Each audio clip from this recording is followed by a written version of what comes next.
We're back with another episode. Welcome back to another episode of The Face Off with Fleming and Fowler. Don't forget to hit the download button and subscribe to our podcast wherever podcasts are available.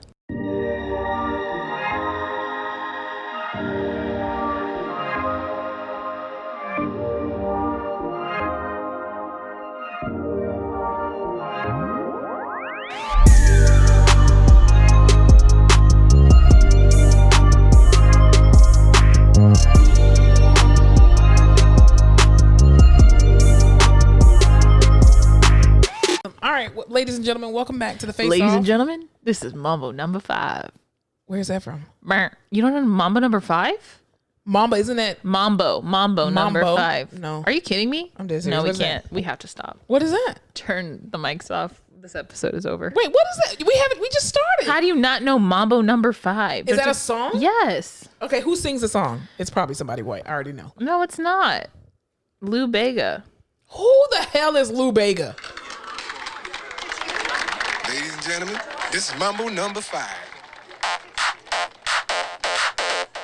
Oh, a little bit of Monica. And Yeah. I never knew the name of that song, but I know that song because they say my name in it. 1, 2, 3, 4, 5. Okay, we Yeah, can't play the whole thing. I know, for I don't copyright wanna get issues. cut. Yeah, That's Mambo number I 5. never knew the name of that song, but I definitely know that song. When I was in like second grade, Yeah. I was in Pep Squad, and if you were in Pep Squad, your mom had to dress up like she was in Pep Squad and do a dance at one of the pep Oh, that's rallies. cute. It was one of the most embarrassing things in my entire Oh, life. okay, maybe and not. they danced to Mambo number 5, so I will never forget the name of that song. So, is there a video of your mom dancing? It's on a VHS somewhere. Oh, well, I need to get this VHS. That'll be fun. Where are you on the VHS as well? Yeah, probably. Yeah. Yeah, we definitely. If anybody knows what Alyssa's talking about, please find this videotape and send it in to us so we can post it on the YouTube page. Or bury it. No, don't bury it. Definitely bring it out of the vault because we need to see it. So we are back at it again for another episode today. Today we're going to be talking about some interesting things. We're going to be talking about COVID because COVID's not going anywhere.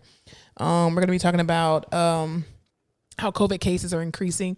Some of the updates following the presidential election. In the rehab corner, we're going to be talking about inappropriate family members and how to deal with them and or not deal with them.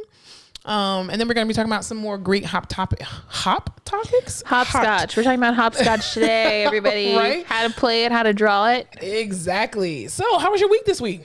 Oh, thank you for asking. Of course. My week was awful. Oh, okay. Maybe I should have asked. It was just like Why was your week awful? each day was a year, you know? Yeah. Like it was just a very exhausting week. I had drinks with coworkers on Thursday though. Really brought me through. That's good.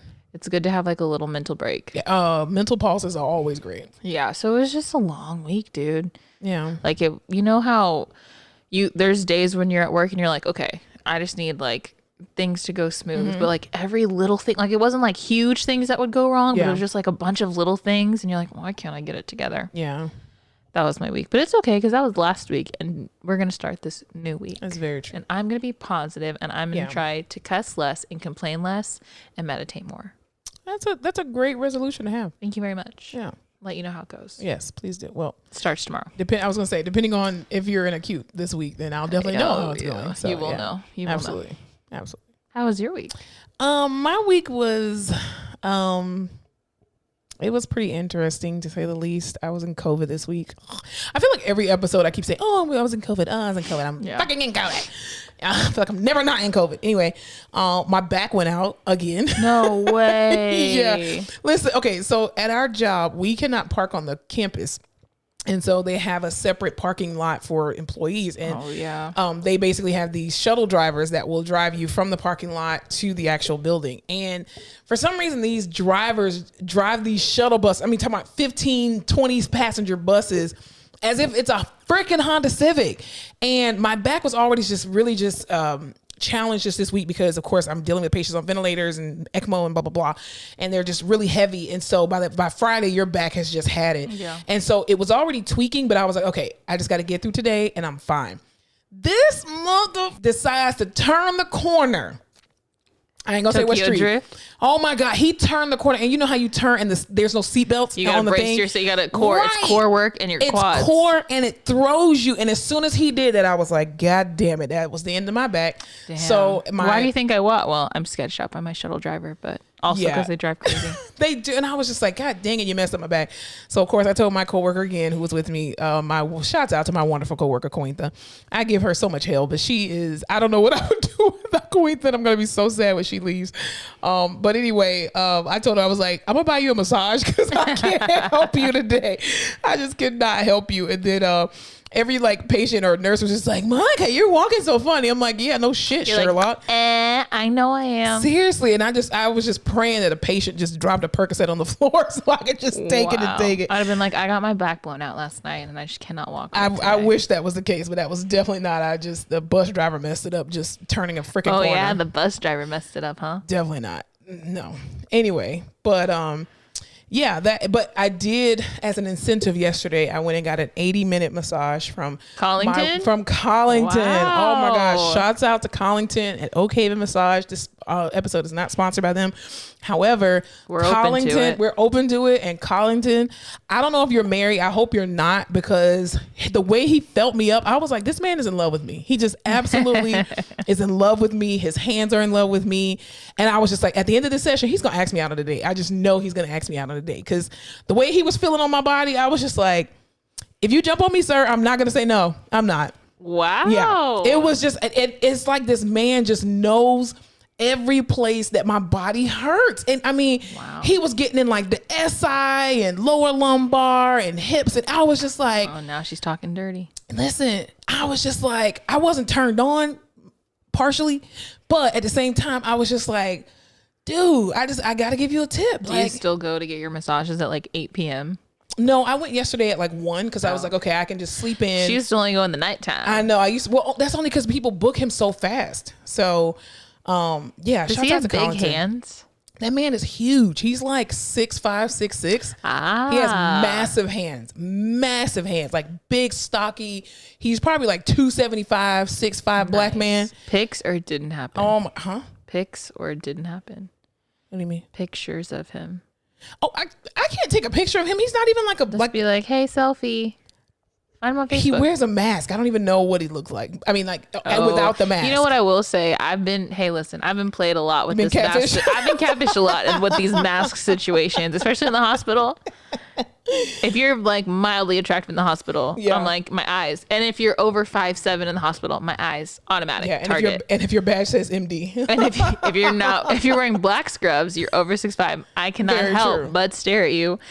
And then I find you on social media and you don't look the same because guess what? You're not wearing a mask. And it is disheartening. Yeah, it's a letdown. It's and frustrating. Letdown. But I think he's a very attractive man. Like I said, if you are married, Mr. Collington, I do apologize to your wife right now. I am not trying to flirt with you or be turned on by you in any way. If you are a married man, if you are spoken for, if you are in a relationship with somebody's in a relationship with you, that is not my agenda. I'm just saying you have hands of a God. That's all I'm saying. I'm not saying it's not my agenda. I'm kidding. I respect the sanctity of marriage. That man, he's just, I love him. I just love Collington. I know what I'm getting you for Christmas. Collington, if you're listening to this podcast, Monica Fleming loves you. I am in love with you. Collington, if you're listening to this, there's some other things we need to figure out. Like, how did you find this specific podcast? Yeah, well, I mean, somebody else in the community may be listening to it. You know, somebody may just shoot it to them. Leave a card every time. I'm just like, write down at the Face Off Pod. Exactly. They're just like, oh, do you want to leave a tip? You goddamn right I do. Can I go put it in his hand, or are you going to make sure you give this money to him? You know, your tip is at this address. Exactly. So yeah, that ended. That was a great ending to a very hard week this week. We lost a few patients this week in the COVID unit. And we'll talk about that in the rehab corner. My coworker and I almost killed this guy. Yeah, no. Legally, I don't want to talk about that. This man literally his whole fucking heart. I can't get sued. I'm too young. I don't know how to deal with lawyers. To my defense, the nurse was in the room. We're going to talk about it more in the rehab corner, but oh my God, just sometimes things just happen and you're just like, is this really happening in real time? But he was not dead after we finished with him. But Anyway, you gotta laugh to keep from crying. I will give you that. That's very true. So yeah, but yeah, other than that, my week was okay. Oh my god. All right, let's jump in. Yeah, let's do it. Dive in, as Trey Songz would say. Not him again. Anyway, well, speaking of Trey Songz, speaking of hot black R&B singers, Jeremiah has COVID. Yes, and he's intubated in the ICU. I know I'm rough. Upset. That's really rough. First of all, a singer being intubated, and I pray he is not trached because risky for those vocal cords. Very much so. That's like a career-ending situation. Can be a career-ending situation for any singer who is intubated or specifically trached. I just pray that he pulls through that. He's a pretty young guy. I want to say he's in like his 20s, right? Isn't Jeremiah? No like way, 20s, dude. 30s? He's old. I'll fact check. He is not old. He can put you in a Mile High Club. Class. He's in the same class as like Trey Songz and August Alsina and what's his name, Sammy and all the rest. Who the hell is Sammy? You disrespectful muskrat. How do you not know who Sammy is? I have no idea who you're. And Omarion. He's in like that same class. Yeah, but who's Sammy? I hate you, Sammy. All I know is Sammy Sweetheart. Can't see it. He's 33. 33. Okay. Mm-hmm. Yeah, he's in that same class as them. Yeah, that's disheartening. One thing that I am going to say this, and this may be controversial. I don't care. One thing that I really dislike about celebrities is that when scientists, when people are telling you to take something very serious, it is very much so dismissed. And until it happens to one of you all in the community of celebrityism, then everybody wants to take it serious. I mean, even 50 Cent, posted and was like, prayers up for Jeremiah. Well, where were your prayers, 50 Cent, for all the rest of the people in the world who are suffering from COVID and y'all still out here having parties and all baby showers and all this bullshit? Like, I'm so over it. I'm so over the hypocrisy. Like, if you are not going to keep that same energy for everybody else in this country, then shut your mouth. I'm sorry. Actually, I'm not sorry. That's just how I feel. What's your favorite Jeremiah song? Is he the one who's saying, "When I put you to bed"? That's freaking Jay Holiday. Just kidding. I'm upset. What is Jeremiah? Give me a song by Jeremiah. Birthday Sex. Ever heard? Birthday Sex. Yeah, birthday. Planes with a Z. I could put you on a Mile High Club. What's up? Let's take a trip. I think the only one that I know is Birthday Sex. There's no we between you and I. There's no we between you and I? No. There's no we. There's no we without you and I. There's no we without you and I. There's no we without you and I. But it's O-U-I, like oui, like in French. Oh, wordplay. I like that. Or that Paradise song. It's really good. He has like one super bomb album. Yeah, the purple one. That's what all the songs I was going to say, he hasn't come out with any music in a very long time. He does a lot of vocals for Kanye. Like he's on the Kanye songs. But you know how Kanye never does feat? It just is like a bunch of famous people you have to listen for. Right. Oh, cool beans. Yeah, I pray that he pulls through. So it's Birthday Sex for you? I'm going to go with Birthday Sex. Yeah, that's the only one I know then. Great. I thought it was the other one. Great.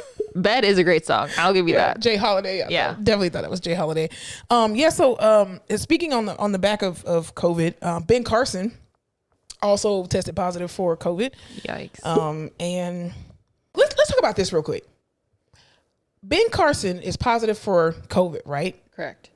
There was an article that came out, I think it was the New York Times, the other day, that over 100 of 45 staff and Secret Service men and women have now tested positive for COVID. Yeah, because didn't they all go to that event? They did. And driving around this idiot with no mask. Why you? Well, I know as president of the United States, you can't roll the windows down, but I was gonna say roll the windows down on that bitch. Put a bulletproof screen door or something in that thing. Because I'm sorry, if I know that you actively have COVID, and I would be doing everything I can to first of all, not be around you, but number two, protect myself as much as possible. But this idiot riding in the car with his Secret Service men and women, and they're just like, he has no mask on. Like, dude, running around the block, finna get popped. No. Is that Jeremiah? No. Oh, just checking. Yeah, you can't like call in for the Secret Service. There's no like. If you did, who the hell do you call into? Hey, not showing up to work today because my boss is ignorant and selfish. Remember that one movie? Are we going back to basing reality off of absolutely fiction? There was one movie where they were looking for a replacement to guard the president. President's Daughter. No. Oh, maybe I'm thinking of My Date with the President's Daughter. You bet. That's the President's Daughter was definitely something very different. But yeah, it was a movie about it was like a guy who came in and he just had to they were changing over Secret Service or something like that, and he came in just as like for the day, and then all hell broke loose and blah blah blah. Anyway, so Olympus Has Fallen. Well, he was already the president's Secret Service person, but I'm done guessing this movie. Yeah, I can't remember the movie, but anyway, yeah. So I think that they do have sick days, and I mean, because again, if you get COVID and you're symptomatic, you're more of a danger to everybody else. So you got to be off. I mean, I'm quite sure they have backups. But just because he wasn't wearing a mask, does that mean everybody else wasn't wearing a mask either? Possibly. Concerning. Yeah, that's very concerning that you, as the leader of the free world, again, who decides to do whatever you want to do, and you put people at risk and you don't care as long as you can just go to Walter Reed and walk out 24, 48 hours later with, I'm immune to it. Anyway, so Pfizer, the pharmaceutical company, Big Pharma. Yeah. They've been working on a vaccine, as many other companies have been working on vaccines since the pandemic started. And they put out their press release that their vaccine that they created for COVID-19 is actually 90% effective. So let me ask you this question. The turnaround on that is just so insane. So would you get the vaccine when it's finally like done? Hell no. Me neither. Okay, good. Yeah, no, I wouldn't either. Because even I asked, there's one infectious disease physician that, has been actively working in our COVID units since the very beginning. And he's been an infectious disease physician, I think, for like 10, 15 years, something like that. Very nice guy. And I asked him, I said, hey, dude, how you doing? Vaccine for COVID, yes or no? He was like, oh, I actually signed up to do the trials. I was like, Oh, here's the thing. We got an email. Did you get the email to your work computer that was like, hey, everybody, we know you're super overworked and over COVID, but we have a trial coming out of a vaccine. We'd love you to be in the test group. Absolutely I said, not. Delete, spam, block, report. I'm reporting it as phishing. I have been phished. Yeah, no. Someone is trying to hack into the network and they're using this. And Return to sender. Not doing it. I said no. The physicians in my family too were like, oh yeah, the vaccine. We'll get the vaccine. Well, but here's the thing though. Like for certain physicians will always tell you what they will not take. Like for example, like metformin, right? We all know metformin for diabetes is a drug that is commonly diagnosed. If you ask any physician if they will take metformin, they will tell your ass, hell no. Even some physicians with certain statins, they'll be like, oh, no. For high cholesterol, not taking a statin. Absolutely not. They're the worst drugs. And you're just like, well, why do you prescribe it to all their patients? You prescribe it to all of your patients, but you wouldn't take it yourself. But then a vaccine, most physicians sometimes don't even take flu shots. They're just like, I don't trust it. I don't. How many physicians have you seen in our hospital with I've gotten my flu shot sticker on their badge? Not very many. Few and far between. Very true. So I just try to use the one from the previous year. Anyway, I'm kidding. And that's a different color. Oh yeah, exactly. No, I actually have to get mine this year. But anyway, are you getting your flu shot? Yeah.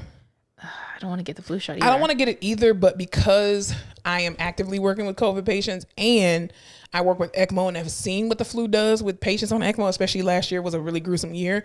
Does the flu shot protect against flu A? It's supposed to do both, but they only put about 12 to 16 strains of it. And aren't there like a jillion? Yeah. So what is it even protecting me against? I'm just putting unnecessary chemicals in my body. True, but it's supposed to be protecting you against those common 12 to 16. So you still have the potential to get something else. Exactly. Do I believe in the flu shot? No. Do I think do I have to do it? And here's the thing. The only reason why I got the flu shot is because I was like, okay, our hospital policy is that you can refuse it. But no, you don't have to get it. If you refuse it, you have to wear a mask. We're already wearing masks all day now anyway. That's why I wasn't going to get it. Because in the period already passwords free. No. You can get it anytime. Oh, I can get it anytime. I just got to get Employee Health. Mm-hmm.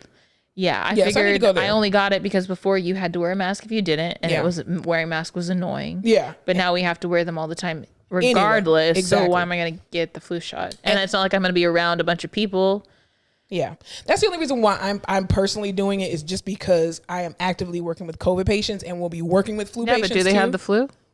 Well, flu season is here now, so I know we're going to get an influx of flu patients.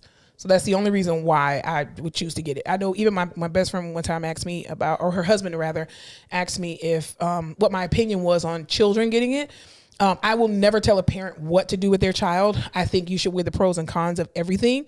And children and the elderly are the two most at-risk populations for getting flu and having, detrimental outcomes of it. So again, I just directed him, hey, talk to your pediatrician about it, but I will never give you advice on what to do with your kids. I cannot. Yeah. I mean, everyone should get the flu shot. I'm just not. I mean, I don't think everyone should get it though. Every single person go get the flu shot right now. If you are allergic to eggs, I suggest you don't get that damn flu shot. Don't get the flu shot. If you've had Guillain-Barré, sit your ass down and do not. I'm sorry, what did you call it? Guillain-Barré. That is not what it is called. What is it called? It's called Guillain-Barré. Ma'am. Guillain, it is vegetable, tomato to motherfucking malo. Okay. Wow. You also say obese, so I shouldn't be surprised. But I put an accent on I put a T on the end of obese because I'm mocking one of our physicians who say that. Okay. The patient is Guillain-Barré. Guillain-Barré. Okay. And but also too, I guess I will get the flu shot. I don't know. I mean, you gotta weigh the pros and cons. I mean, your arm is gonna hurt, so just get it in your left arm. But I always get the like fake flu sickness from the flu shot. Yeah, I think a lot of people do though, and I just don't want to deal with that. Yeah, people, and then too, your arm will be sore for a couple of days. Yeah. But yeah, even to their our COVID cases are rising, and unfortunately, here in the state of Texas, we are the first state to topple 1 million cases. And if you haven't heard, okay, that's not something to rejoice over, but unfortunately, we have been having an influx of patients from El Paso, Texas, where the quality of care there and the access to medicine and to medical help is very sparse. That's what's still insane to me. It's because we're scarce. Sparse. Sparse. What is sparse? Sparse is like sparse. Isn't that a word? That's a word. Yeah. Sparse to me is like when you're looking at a field and it's far out.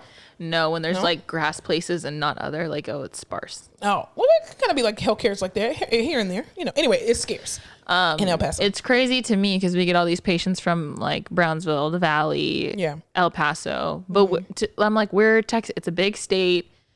Everyone's like, we're doing well. The economy's good. But even here, you still have these issues where like healthcare is not as great other places and people have to travel for better healthcare. But in my head, I'm like, why the hell would we have to do that? We're in a big state. We're in a good, like it's but Texas crazy. Too, Texas is very much so in their own little bubble. And I found that out. I've only lived here for 5 years, and I realized very quickly Texas is not a part of the United States. Oh no, Texas is its own country. Yeah. And when you come to Texas, you will adapt or you will get the hell out. Like that's just it. Do not come here and try to. All you implants from California. Yeah, like do not come to Texas and think that you are just gonna, have these people adapt to you. That is not the way that Texas runs, and you just have to realize again, Texas is its own country. It is not a state, okay? I know what the map says. I know my geography. However, it is not a state. It is its own country. But yeah, our COVID cases are going up, and COVID cases are going up around the world as well too. Around the world. There are some countries that have actually closed their borders again and have gone on mandatory lockdowns. Even Chicago just put out a statement saying that they were going to they're going into a mandatory lockdown for 2 weeks. New York, Governor Cuomo just recently said that they are taking precautions because their COVID numbers are going up. And what they are actually doing is that restaurants will now be required to close at 10 p.m. Bars will be required to close at 10 p.m. Gyms will be required to close at 10 p.m., which I don't really know who's in the gym after 10 p.m. anyway. That's a bit meatheads. That's a bit like weird.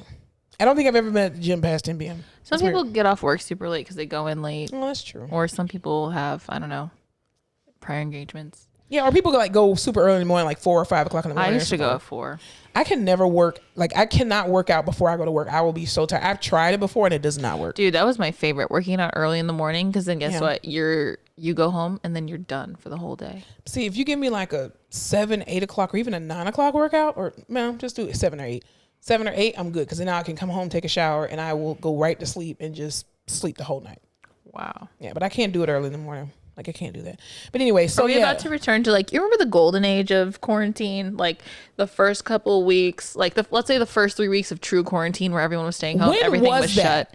Because I don't think we really know, because we were still going to work. We've been going to work this whole time. That's what I try to tell people. I'm like, when everyone was getting really sick of staying home, I was like, I don't even know what that's like. Like, I can't feel for you, because I go to work every day. I see people. I'm around people. I can talk. I get a reprieve from home life. Right.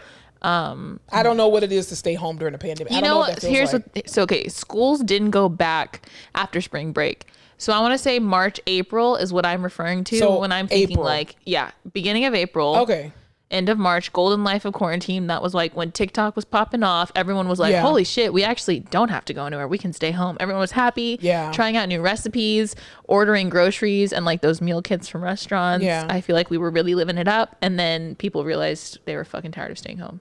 I think too, the people who were staying home with their kids. I think those were the biggest complainers. So they were just like, I did not realize my kids suck.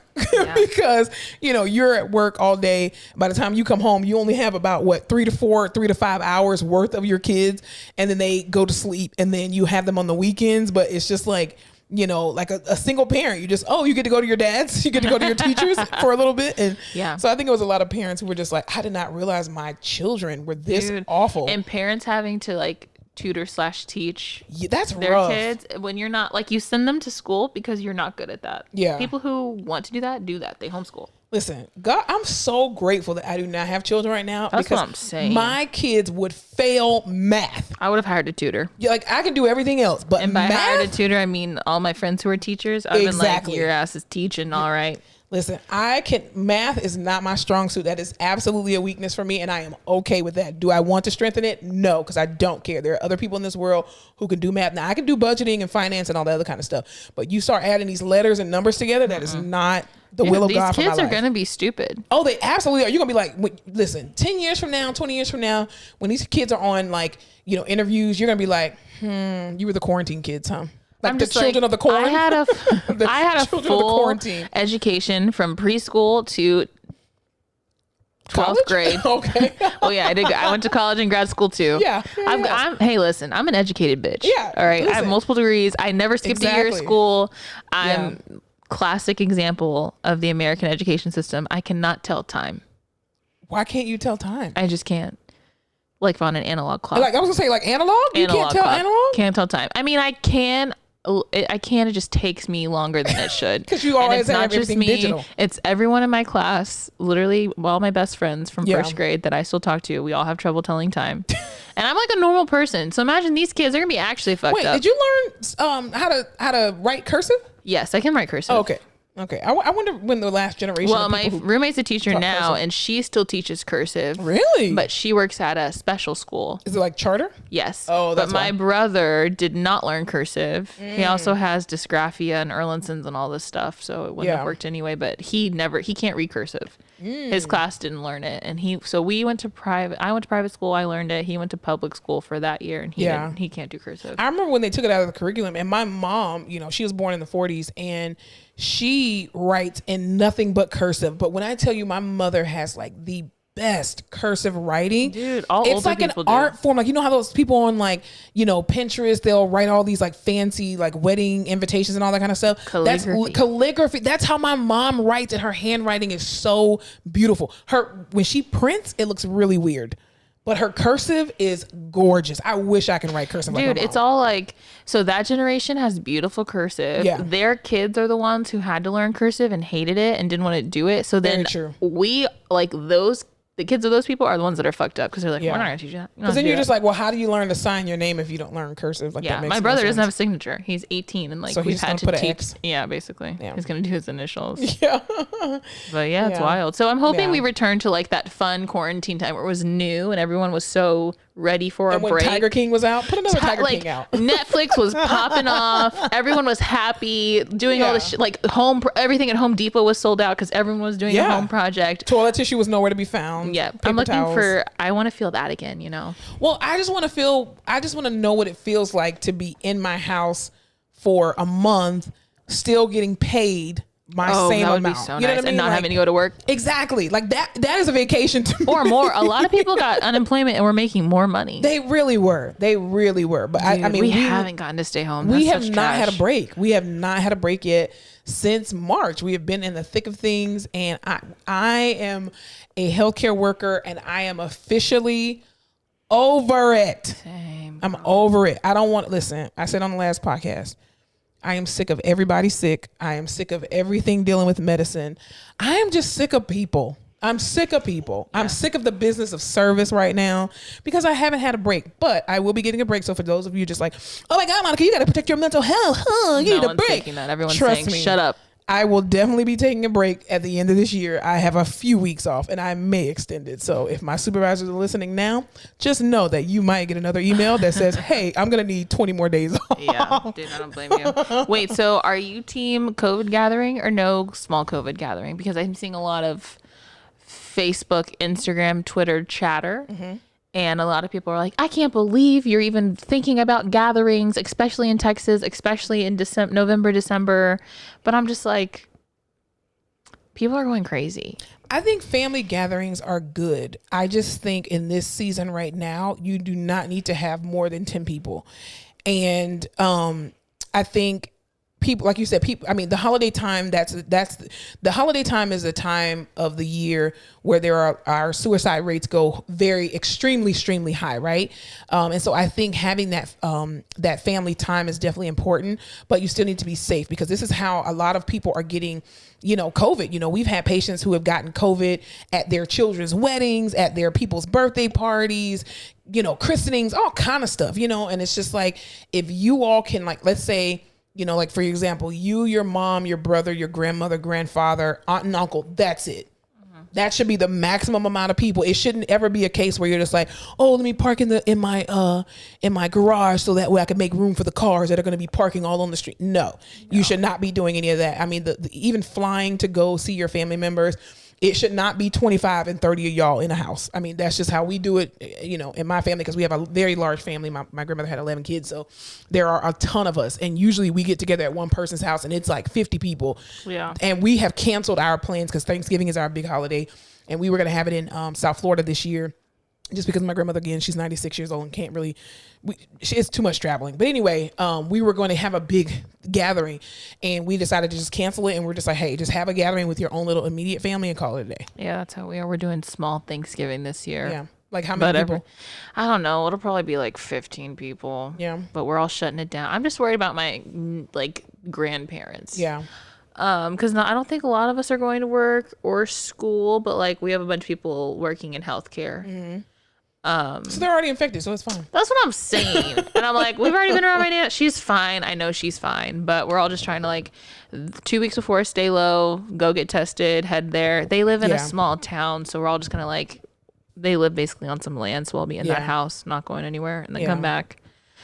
But I don't know, I think even having it outside is like an alternative because at least you can spread out a little bit more. Yeah. If you do have the you can do the cooking inside obviously, but then, the actual seating arrangement can be outside because, we have a lot of people and I mean a lot of patients that have come in, their kids work in healthcare, gave it to them. We had this one, particular patient, got it at their child's wedding and it's a lot of graduation parties. There were Halloween parties happening. Even birthday parties people are getting. They're just like, oh, I think I got it from this and I got it. And I'm like, and then you're bringing it home so you don't work around it or you're not exposed at work, but you're exposed from all your friends because you don't know who your friends are around.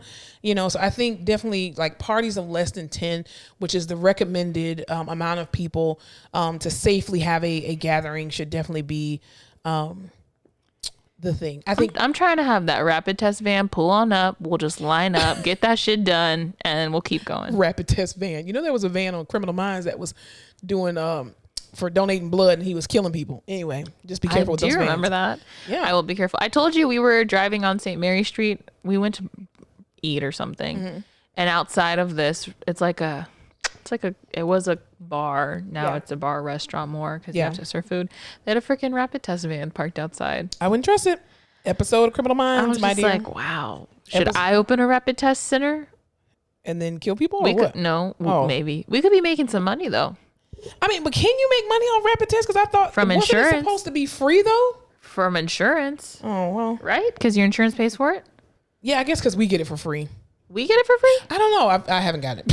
Okay. I'm only assuming because we work at a hospital, so they should be willing to test their staff for free. Yeah. I would think we can get our test for free. I think there's one singular place we can go and get it done for free. Employee Health or no? No, it's a Metro Health. Or not Metro Health, but whatever. Anyway, it doesn't matter. Moving on. Cool beans.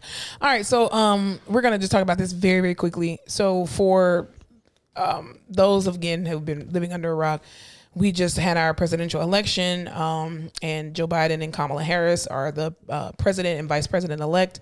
There's a lot of controversy that's going on with it from the Trump administration or from him himself, not grasping the fact that he lost. And there was, a lot of things that have been going on. A lot of things have been said. Living on a prayer. Very true. So in particular, Eva Longoria, who I absolutely love, Eva Longoria. I love her. She was, caught some controversy this week because of comments that she made regarding the Latina community. And people felt like she diminished the African-American turnout, specifically for African-American women, where even Joe Biden and Kamala Harris even acknowledged people of color, specifically Black women who showed up, at 97% at the vote, at the what is it called? Ballots. The ballots, the voter. You can't even see. We can't. Polls. The polls. Yes, words are hard today. So they showed up at the ballots. Exactly. So, basically, let me just play the little clip where she was speaking about what she spoke about. Is it bad? Because I'm Team Eva after all the Tony stuff, and she's from Texas, and I love her, and I watched all the Desperate Housewives, and she has a baby now, and she's happy. I think I'm Team Eva as well. The thing is, I think people are very sensitive right now in this country with every right to be right, especially if you are a person of color, specifically an African American, because of everything that is going on. And I think you just have to be very careful with what you say and how you say it. And I really feel like Eva Longoria had a misspeak. I think she left out a sentence that should have been in there, but even just her track record, she's never been one of those people who have been, against the African-American community or ever saying anything, out of the side of her neck against another group of people. And so let me just play the clip where she made the comment. The women of color showed up in big ways. Of course, you saw in Georgia what Black women have done, but the Latina women were the real heroines here, beating men in turnout in every state and voting for Biden-Harris at an average rate close to 3-1. And that wasn't surprising to us. Latinos are the CEOs of the households. They make all the financial decisions and healthcare decisions and educational decisions. Many Latinas are small business owners, and they wanted a plan for recovery for themselves, not for Wall Street. And so Trump's policies were never aimed at the struggling Latina community. And, if you look at... So I think when she mentioned, first of all, in the very first, there's 3 takeaways. When she first said people of color, that's her acknowledging the role that people of color played in this election. Number 2, she said specifically to African-American women in Georgia, because everybody was talking about it, right? And when she said, but the real heroes are Latina women who came out and they voted pretty much 3-1 versus the men. I think what she left out was saying Latino women were the real heroes for the Hispanic community. So people are mad because they think she said it's Latina women, not Black women or exactly. something. Oh, okay. And I think that's not what her intent was. That's not what I heard her say, honestly. Even though she said what she said, that's not the intent behind what I personally heard. I really heard her say she was talking about specifically Latino women and how they showed up and they were the real heroes of the Hispanic community because they voted at such high rates for the Biden administration versus the men. There were a lot more Hispanic men that were for Trump than that were for Biden. And, people were just going in on her. It was just like, I need you to correct this and blah, blah, blah. Black women in this country are always diminished, which I don't disagree with, but I didn't think that that's what she actually meant. And people went in on her. She really is an ally. And I think in the heat of the moment, like she even, she made a statement on her Instagram and apologized and basically said that was not the intent and what she was actually talking about. And people were like, nah. They say what's in their heart for real. And I'm just like, dude, everyone is so angry. Y'all are just going too far. Like that's not even a person who has ever, Eva Longoria has never been in the news for anything like this. Like she divorced Tony Parker and they divorced. That's pretty much the most controversial thing she's probably had done in her life or in her celebrity career. But I think people are just very sensitive in this time. And so you give them any little rope and they will just hang you on it regardless. And I think, you have to be very cognizant of the people who are allies to us in this time because things can get misconstrued so quickly because you're not actively listening. I mean, how many times do we talk to patients or talk to family members and they just don't hear us or we don't hear them and we think they say one thing and we have to get clarification. So I think that was an opportunity to really gain clarity in what she was saying. And she even, spoke about what she meant. And I'll play the clip that she said. I think like many of us, we're all exhausted after this election. And, in my effort to celebrate Latina turnout, I diminished the importance of the Black women's vote in this election. And what I said was wrong. And it is a fact that African-American women showed up in record numbers and brought us to victory. They saved this country. And I recognize the harm that my words caused. If we've learned anything from this administration is that words matter. And so I take full responsibility for that mistake because So yeah, I'm tired of people having to apologize for things that were taken out of context. Yeah, I think that was something that was definitely taken out of context, and I think in an effort to always it was a jump good apology though. That was she took responsibility. She was like, "Listen, I'm not even going to try to even try to explain it. It was just." I take full responsibility. It was wrong. But I feel like she acknowledged people of color and African American women. You know what I mean? But I just feel like people need to be very cognizant that we are all human and we all make mistakes, and that we try to read between the lines all the time. To me personally, there was nothing about that statement that she said when she said Latino women are the real heroes. In my brain, because of the context of what she said, and I didn't listen to a soundbite. Yeah. I listened to the entire interview, which is the problem with social media, because you take one fucking minute of something that somebody says and then you want to go in on them, as opposed to listen to the whole thing. Listen to what the context of what this lady was saying. She was not diminishing African American women. She literally was talking about how she was proud as a Latino woman to have the amazing turnout and that they were the real heroes of the Hispanic community. That won't sell. Because it's not drama. That's not drama. Speaking of drama, did you watch Desperate Housewives? No, I don't watch that. Oh, it was so good. Oh, I watched the first 2 seasons. I lied. I did watch the first 2 seasons. I was like, good. What? Yeah. God, that woman can act her ass off. Yes. But I mean, Eva Longoria, I am Team Eva. But like I said, I personally, because I heard the whole entire interview, I did not take offense to what she said. I never felt like she felt like African-American women, like she diminished the African-American woman's role in the election. And I just think people just need to just calm down.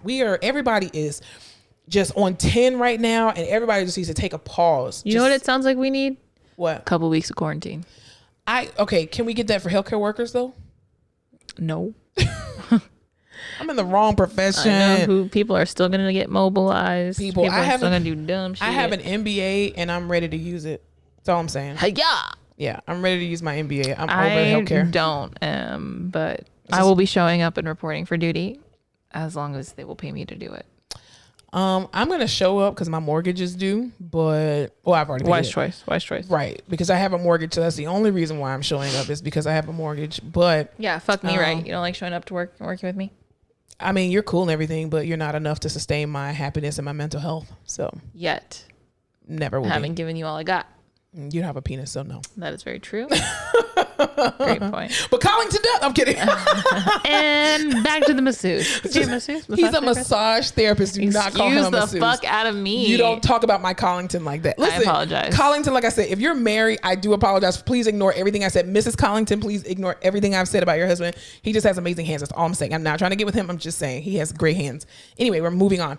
So you know how last week we talked about how Alex Trebek passed away from his complications with pancreatic cancer. And yeah, I do remember. Yeah. How could I forget? Such a sad time. You know what? First of all, social media, God, is amazing. They went back and all of this, like way back when Jeopardy first started, and they were showing the bloopers of when they were first taping. Alex Trebek was a potty mouth. Okay? Really? Yes. Like a lot of his bloopers, he was just like, tonight on Jeopardy. Fuck, I messed up. I was like, oh my God, to hear Alex Trebek curse, that's crazy. But I love that for him. I know, right? Love a potty mouth. Social media actually has been petitioning for his replacement. Oh, there was a whole list. Yeah. Do you know who's on the list? So I know that LeVar Burton from Reading Rainbow has been one of the top people that people have been talking about as far as allowing him to be the new host. What I do want us to stop doing is moving on from people so fast. I mean, Alex Trebek just died. I don't even know if the man is even in the ground yet. He still has 35 episodes that are left to be released. His wife is smoking. Who, Alex Trebek? Yeah. How long has he been married? They've been married for a long time, really? And she is hot. She just like Benjamin Button, just aging backwards? Yeah, basically looks like it. Like wow. She either that or she had like immaculate work done. Like work so great it looks natural. Well, Alex Trebek, Michelle Pfeiffer kind of work. Alex Trebek actually aged very well. Like he did not look his age. They look like they don't eat sugar or something crazy. Yeah, they're probably like vegans. Yeah. Ooh, those damn vegans. Yeah. But yeah, so people were petitioning for LeVar Burton. I think LeVar Burton will be an amazing asset to Jeopardy. I think he has a wonderful voice. He has a great, a big fan base. I think that he will be a great person for that role. But again, I just want us to stop moving on from people's deaths so fast and just trying to replace people. But it lets you know that as legendary as this man is, you are replaceable. Fuck that job, go home and get you some rest. That's all I'm saying. Yep. That's all I'm saying. Everybody is replaceable. I don't care if you're a surgeon. Beyonce said it. Or she said irreplaceable. Don't think you're irreplaceable, which is basically kind of the same thing because I can replace you. So get your shit and go to the left. So to the left, sir. So that's what I keep saying. I would love LeVar Burton though. I know we're not doing that right now, but listen, butterfly in the sky. I can go twice as high. Take a look. It's in a book. Reading Rainbow. Boom. That's all I'm saying. Poetry. A poet. I can't snap really loud. There's that new Ariana Grande song, and she's like, thumb to my middle finger, and I snap it. You know what I'm talking about? No. Speaking of Ariana Grande and poets, Abel, The Weeknd, headlining the Super Bowl. I've never been more excited for football.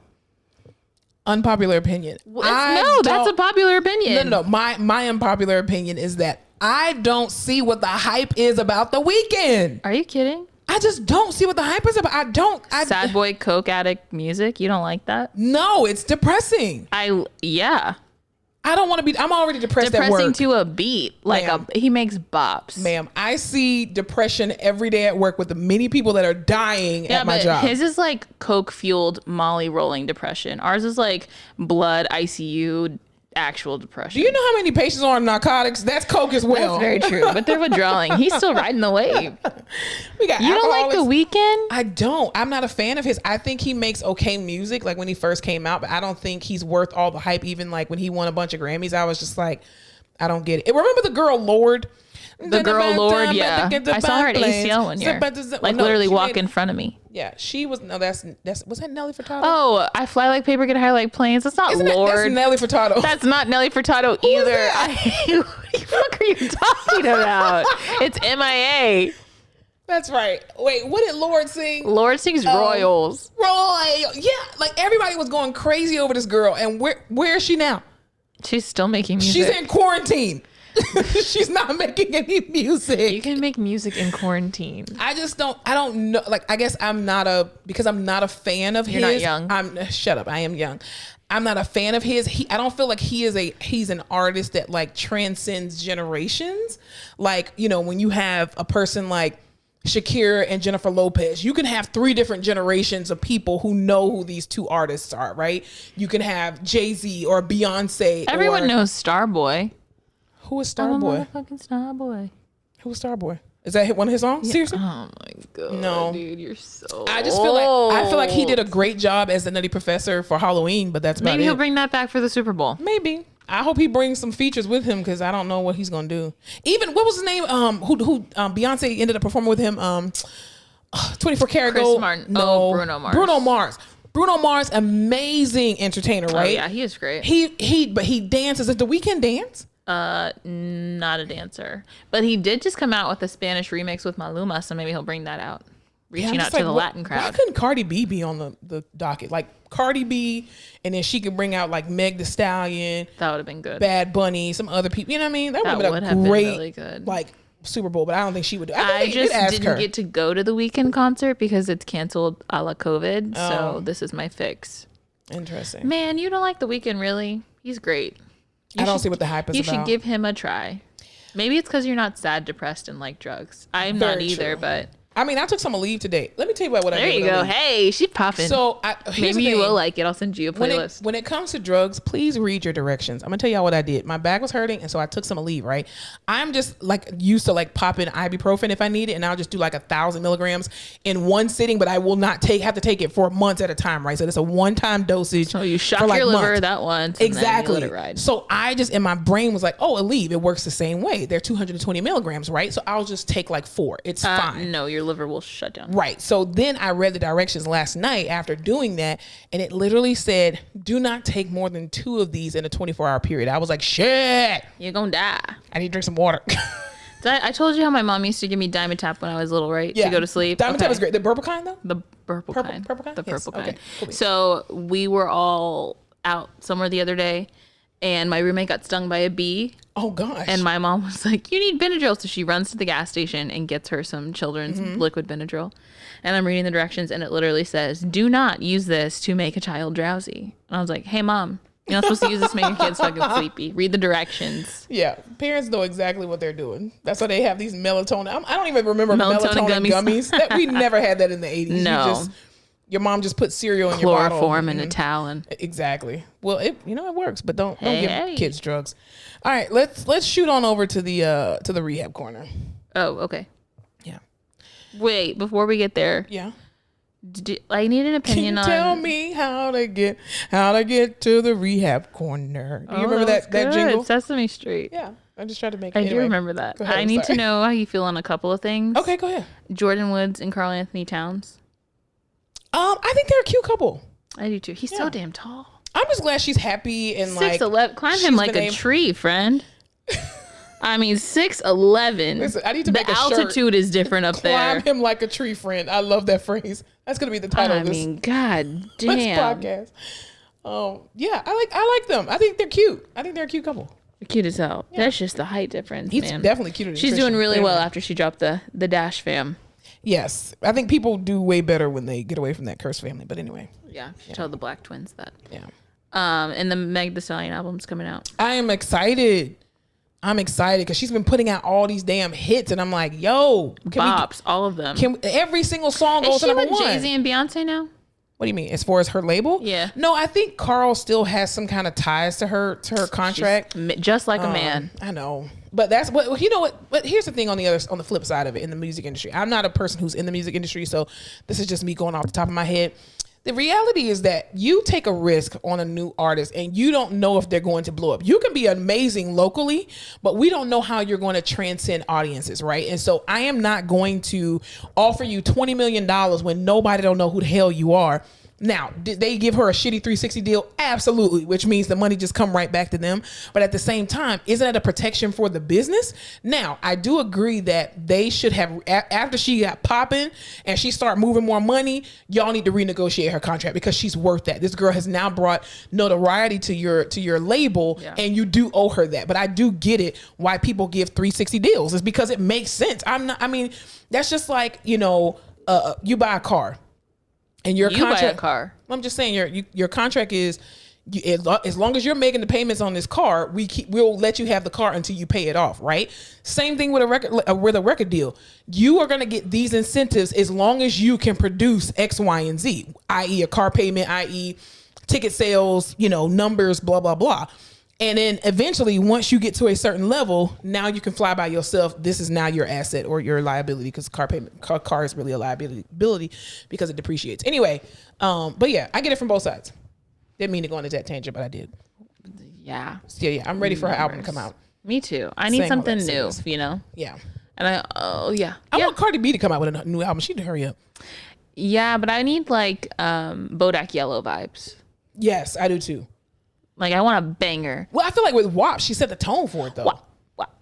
She definitely set the tone for it. That was... I can't with you. She just launched a Reebok line, too. She did? Shoe line. Yeah. With Reebok? Yeah, she just launched a shoe line, and her shoes were sold out. She had like a white pair, a black, and then a red pair, and they all sold out. Dude, I want Cardi B shoes. Yeah, they look like the Balenciaga ones, the real big, chunky.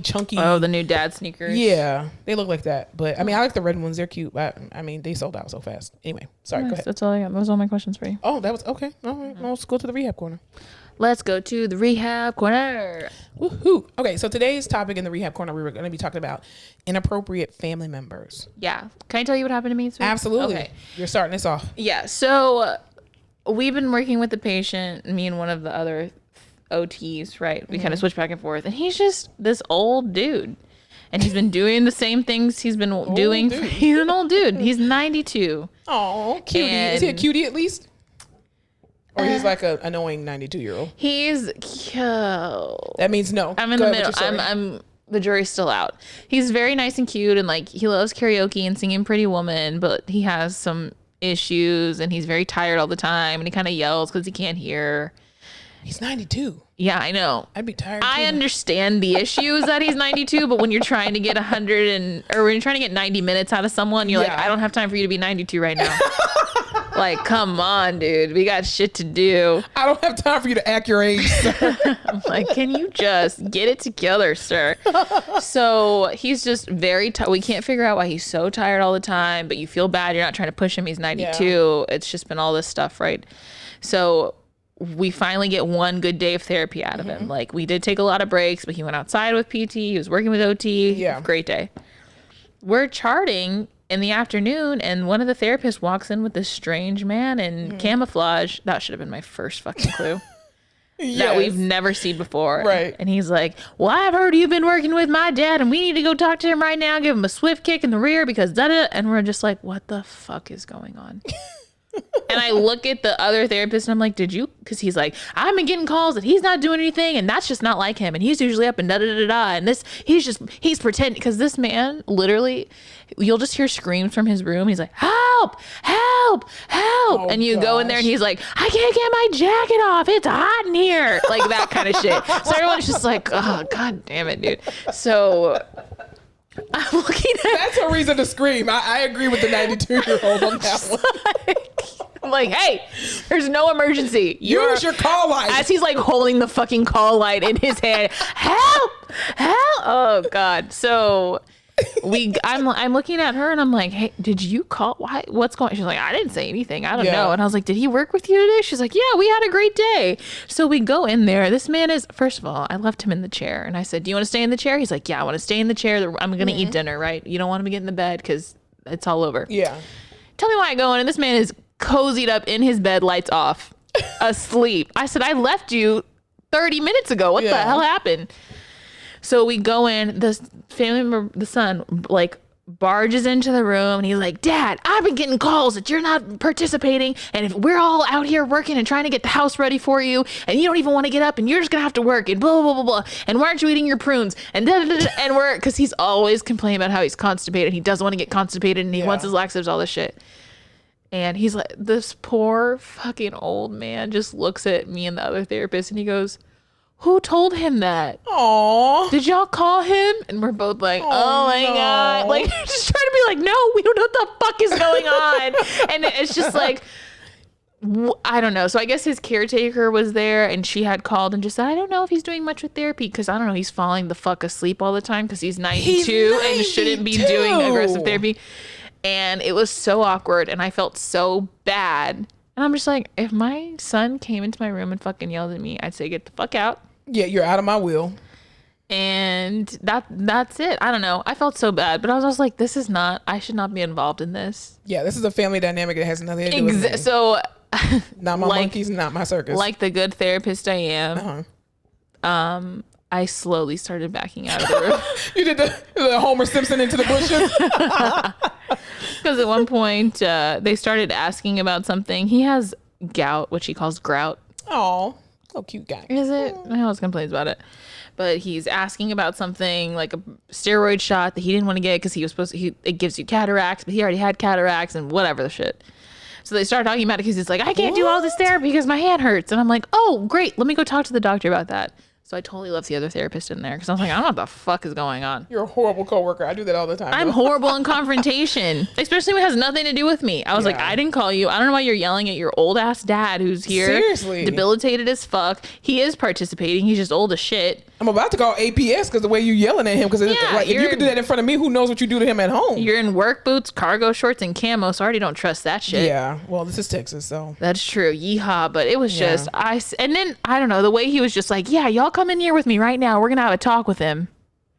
Okay, he's not a 2-year-old. I know. I felt and then just the way he looked at us and he was like, who called him? He probably was like, you bitches, how dare you? And you know how hard it is to like finally connect with the patient and get them to trust you and work with you and all this shit, and it just fucking went out the window. Now he's like, you bitches sold me out. Basically. Yeah, I mean, I think the issue that we have with family members, or that family members, I'm kind of upset that family members are now allowed back in the hospital. It was so peaceful. Wasn't when we it had nice no when they were visitors. gone? It was low-key depressing because everyone was like, I have no will to live. I just want to see my wife. But on the other hand, they were always ready for therapy. Yes. They never complained, and they did what you wanted in peace. Yes. Every patient was depressed, but the staff was happy. I'm not going to lie. And we could park in the garage. So yeah, my that's back what we're wouldn't really go out. pissed about. Yeah, but I think too, family members are so unrealistic, and I think it really boils down to the fact that, you know, you don't want to be inconvenienced. You know, you as a person, your parent is moving and shaking in this world the way that they have been, and then something happens medically that you guys have no control over, and now your life has to stop because you have to take care of them. And I think a lot of people are just like, okay, I know you're 92 years old, but you still need to be able to walk and do all this stuff as if they aren't 90 fucking 2 years old. Like, their digestive system slows down. Everything slows down. They're on the downward hill. They walk across the room and back, and they're wiped. Yeah. And I'm just like, who am I to tell you that you aren't supposed to be If you're going to come tired? home, you're going to have to do this, and that. And it's like, no, they cannot do that. And the way you treat them in this moment. Yeah, he was like, before he was up and walking around in the house. And we're like, yes, but he also came to the hospital. I was going to say, what was his diagnosis? CHF debility, but he came to the hospital and he discharged. He's an old fucking heart, man. To he was on palliative at home at one time, came back to the hospital, was at a sniff before he came back and came to us. I'm just like, I understand that, but like, this has been like 3-4 months of a decline. All right. And he's doing he's functionally, from my point, if you can stand up, get your ass to the toilet and back, we're having a good day. And if he has a caregiver, what else do you need to do? If he has a freaking caregiver. And I'm just like, I understand that we're also in the business, so we get it. Right. But I'm just like, damn, dude, he's not going to do backflips. I think family members, too, their level of expectation of what their family members can do is either on, you know, extreme sides of the spectrum. And, you know, you have these unrealistic people that are just like, oh, no, they should be able to do, oh, they move their hand. Ha, ha. They had a massive stroke. And the they ICU, cannot. That's the oh bad my one. God. I think people have this expectation of therapy as being like this magic, get you back to 100% of what you were before place. That's not what we do. And I don't know what Lifetime series we need to run more frequently for people to get the picture. We just need to have a reality show to show them that it takes time for somebody who is debilitated. Just because they've been in the hospital for 2 days, you're just like, oh, it's only been 2 days. Okay, sit on your back for 48 hours on a ventilator with all these different meds, being out of your comfort zone, and then you tell me if you can go pop up and go run them out. You will not be able to do that. You know, where you're in the ICU and you see someone who hasn't been seen in forever, and you get them to the edge of the bed, you stand once, and then you're like, all right, dude, that's it. Because they're just like beat, and you can tell. Exactly. And then the family's like, that's all you're going to do? That's all they're going to do? It's like, this is an evaluation. I'm like, that was like running a mile for them. Right. Truly. And they've been up in a chair. I tell everyone, like, you think you're just sitting in a chair? You're not. Your body's doing so much work to keep you up right now. That's really an exercise. You're using all your muscles. And even too, I remember I had this one patient, not this last week because I was in COVID, but the week before that I was, you know, back in the CVICU, and I had this one patient that the patient was fine. I wanted to punch the wife in the fucking face. Dude, that's even worse. That's what I said. You have two extremes on the spectrum. You have either the patient family member who is just like, come on, you're going to get up. You're going to do this right now. And then you have on the other side of the spectrum, oh, please just go really slow. He just needs you to go really, really slow. He can't do that. He can't do that. It's too much. They just had surgery. And then too, like, so this patient had a, I think he just had a he didn't have a thoracotomy. He had a, decortication. No, it was, was it an aortic dissection? It was something he had. He had certain precautions anyway. And so I go in the room, I explain everything to him. He's not really opening his eyes because he's still on some sedation, whatever. Myself and the nurse, we get ready to get him up. So the wife, she's hovering. And I'm just like, okay, you can go ahead and go in the corner, because most of the times I try my best to allow patient family members to be in there so they can see exactly what we're doing, so that they know that they're in good hands, right? And then, but if you're going to get in my way, I will call security and have you removed. Okay. That's what I will do. Cause you will not interrupt my evaluation anyway. And so the wife was standing to the side of him, just kissing all on his forehead, and I'm like, ma'am, you're in my way. So I'm going to ask you this one last time, please back up and allow me to be able to do my assessment. And so we get him to the edge of the bed, or we put him in chair mode. And you know how you put a patient in chair mode, they prop up real quick, but then they lean back. So she thinks he's falling. Ma'am, he's sitting in the bed. He's not going to freaking fall. So she puts her hand on her husband, and I'm like, ma'am, okay, anytime you touch him, I am not able to fully gauge what his strength level is. Right. So take your hands off my patient. Like, again, I'm trying to be nice to you because I see you're very nervous, but I'm not here to address your anxiety. That's not my job. Your job is to sit your ass down, sit on your hands and allow me to be able to do my job. Right. So as we're walking, as we're getting the settling him, trying to figure out what his vitals are, blah, blah, blah. She says, well, I have a really dumb question. And you know how I feel about dumb questions. I'm like, no such thing as a dumb question. Just ask your question.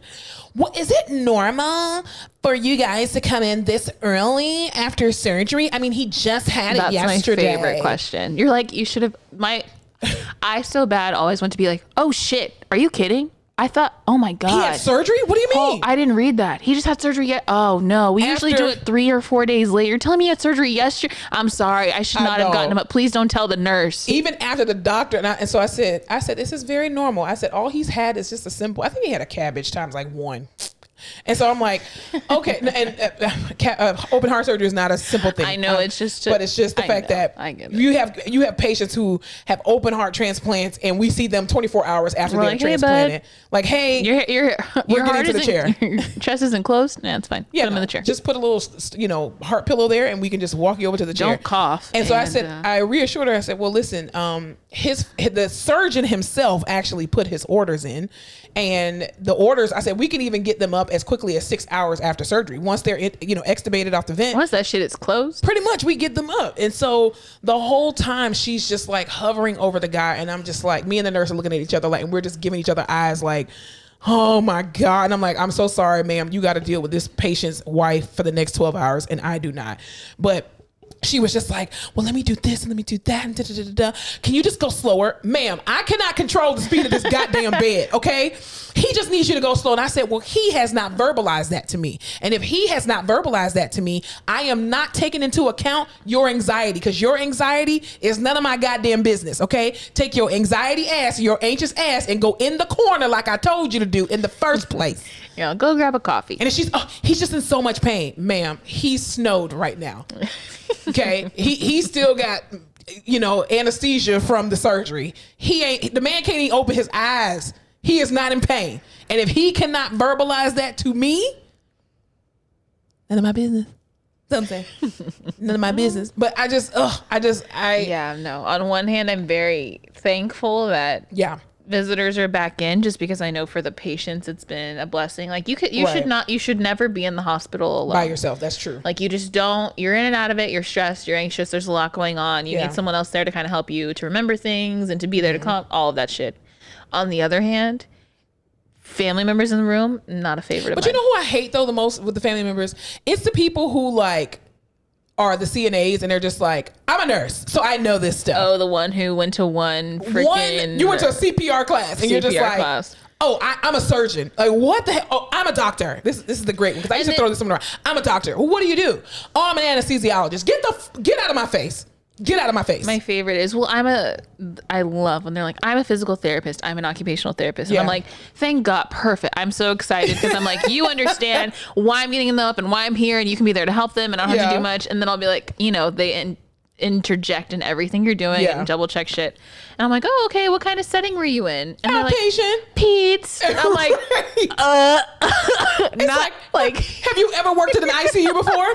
Oh no, ICU scares me. Well, shut the hell up. It's like, it's not that you don't know shit, but like your dad's not a kid. This is not your world. Like, back up. This is not your world. Like, I hate it. It's so annoying. It's like, so I wouldn't incredibly go annoying. to an outpatient peds center with my kid and be like, I know what you're doing. Because like, I have an idea. I could probably guess, but I haven't done peds in forever. Now, I will throw around my doctor if I feel like you don't know what you're doing. And I'll be like, oh, no. First of all, I won't tell you who I am or where I even work or what I do for a living. I will just figure out if you know what you're talking about. And then if I feel a certain type of way and I'm just like, I don't really trust what you're saying, then I'll pull it out and be like, yeah, I'm a doctor. I'm not going to tell you what kind of doctor I am, because you don't need to know that, but just know that I have a medical license, and I do know what I'm doing. I know what I'm talking about, and I know that you don't know what you're talking about. Mm-hmm. How about that? But yeah, it's so annoying sometimes with family members. But then you have the other family members who are so amazing. They are just, you know, involved, and they're like, oh, I'm just going to get out of your way. I'm going to get out of your way. And you're just like, no. You know, because sometimes when you're struggling and a patient about to fall, you be like, hey, can you help me slide your family member back in the bed? I'm like, can you actually do me a favor? That chuck pad that I forgot and the chair alarm and the pad, go ahead and bring that over here. I'll stand up. Exactly. Put that down. Can you help me give a boost? Yeah, exactly. My favorite is it looks like you're in good hands, so I'm going to go grab a coffee, family member. Yes, Shouts I love out to family you. members like you that. know your place. Absolutely. And it's in the freaking hallway. Well, Dad, I'm going to go ahead and let you work with a therapist. I'll be back in like 30 minutes. Yes. Get on out of here, Becky. Thanks. I'm like, perfect, because this will take 10. Exactly. Yeah. But I just, even too, in the COVID units, it's been very difficult because, you know, the CDC has said that in order for you to be negative, you have to be negative from the time of your symptoms. You have 30 days and then they declare you negative, right? Even if they don't test you again, but they declare you to be negative. And, you know, patients have to wait 30 days. So they're just like, I'm stuck in here 30 days. I thought I was going to be able to get out in like a couple days. Well, no, you're on ECMO. That's not going to happen. And you're trached in on a ventilator. Exactly. And then you have some patient family members who, you know, sometimes they'll look at their family members as if they have like leprosy or something. And it's like, well, I mean, COVID kind of is like leprosy to a degree because it's very contagious. But at the same time, some of them are just like, okay, well, I can't stand to see my family member like that. And then they're crying all on the family member. And you're just like, okay, I get it. You're going through a lot, but they're living it. So take your tears and get the fuck out of this unit. Okay. I'm not saying you can't have emotions. Don't have your emotions in front of the patient. Take your emotions, take your anxiety, throw all that shit out the window because your family member is actively going through this and living through this because you can go home. They can't. Also, I feel like a lot of the times the patient doesn't realize how bad it is until the family members come in and start hysterically crying. And then they're like, oh shit. Exactly. Because all the nurses, everyone who's around them in the hospital is like, ain't no thing. Yeah, you're doing great. You got to play it cool because you can't freak them out. And then when the family comes and they're like, why does grandpa look like that? Even we had this one patient who is a very young patient and, you know, suffering from COVID and on ECMO. And this person's O2 saturation never goes above 83. Never. He's not even on a ventilator. He's on like, I think 40 liters of O2. And oh my God. Yeah, he's on 40 liters of high flow. And it never, his O2, as soon as we walk in the room, before we even get in the room, his O2 sats are sitting at 83. So in my brain, I'm like, okay, we're going to do some ghetto. He's getting blasted with oxygen. Here's the thing. In my brain, I'm like, we're going to do ghetto math. 83 is technically 93 in my book. So if he falls to the 70s, that's technically only the 80s in my book, That's right? A standard deviation. Exactly. That's and on so stats. His family member who's present will be just like, oh, his stats are going to 78, 77. Ma'am, he's not blue. It's totally fine. See, it's that's totally why you always have to be careful teaching the family about numbers. But we want your O2 stats above 90. Yeah, no, you fucking don't. You not have here. COVID. There is no such thing as 90% in COVID land. Literally, I tell everyone, well, in the hospital, like in the ICU, if we see 92, we're doing pretty good. So, no. So speaking of speaking of vitals, there's a last story I'm gonna tell. So my coworker and I, we see this patient who, again, COVID, super young guy. He's in his early 20s and on ECMO, and has been sedated the whole time. He's probably been like here for like 3. No. But the thing is, he's sedated, trached, and his O2 sats are like in the 60s all day, right? And so they're like, it's fine. He's on ECMO, whatever. And he's on like, I think his vent settings are like 50% in a people of 12. Your O2 sats should not be that low on ECMO. They shouldn't be, but the patient is doing just that bad. Anyway, and so naturally you were like, let's go in there and fuck him up. Let's go in there. We might as well. We can't hurt anything. So we can't make it worse. Surely we can't make it any worse. All right. So I ordered the tilt bed, right? And so they already have the patient on the bed. And so for those of you who don't know what a tilt bed is, it's literally like a hospital bed that can tilt to like 90 degrees, almost like the Frankenstein bed, right? And so we're on the bed and we make him flat. As soon as we make him flat, his O2 sats go to like the 50. So I'm like, let's just hurry up and do this, right? So, you know, we are taught in PT school that when you are working with patients, especially when you're going from a laying down position to a standing up position, you want to go 10 degrees. You go yaga and you just push them all the fucking way up. Well, that's what I did. God damn in that moment. So I'm pressing the little button and he's coming up. Mind you, the boy's heart rate started at 144, right? So we're like, okay, heart rate max is totally fine. For a healthy person, you would see that and go like, it would give you pause. Yeah. I mean, he's not running a marathon. Who's fucking dying. Yeah. So we tilt him all the way up, right? And then, so at this point, we're probably at like 40 or 50 degrees of the bed. So I can no longer see I can no longer see the monitor. So the other nurse is on this side, on the left side of the bed, and she's in training. So she's like, wow, his heart rate is normalizing. And so I was like, well, what is his heart rate now? And she's like, 83. Bitch, from down. From 144. Because at the moment when I tilted him, the fuck is that nurse?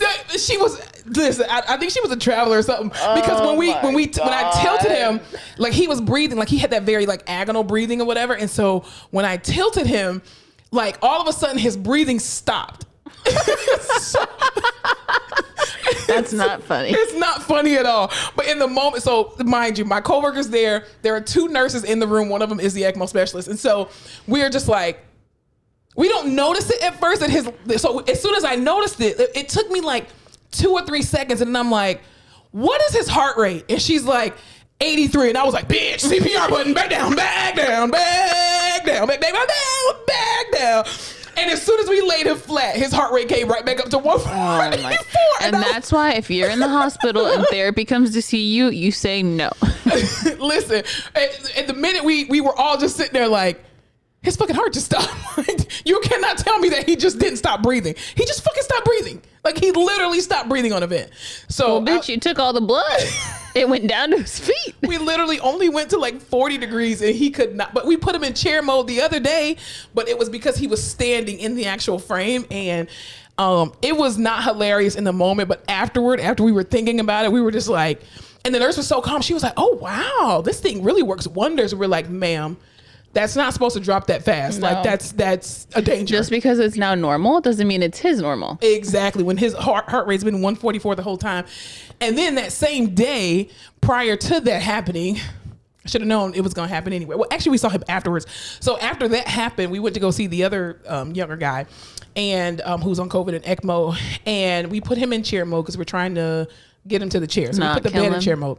So my coworker has her hand on the button and she's throwing it in chair mode, and she's like, so there's 6 pumps on the left side of the bed where I'm standing. Then the patient has 2 chest tubes on the left side where I'm standing. So all I see are chest tubes and 6 pumps, right? I don't see anything else.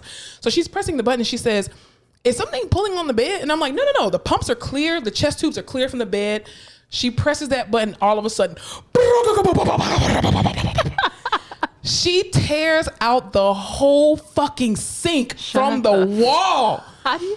No. So I guess the bed was stuck up underneath the sink, and you know how they had like that. But also, should a bed be that strong to pull out a whole ass sink? Yes, if you keep pressing the button. That's very true. And if the sink is just like cocked in there, very bootleg. Exactly. So they had like that MDF board or whatever, and literally the whole thing flips out of the wall, and the pipe is broken.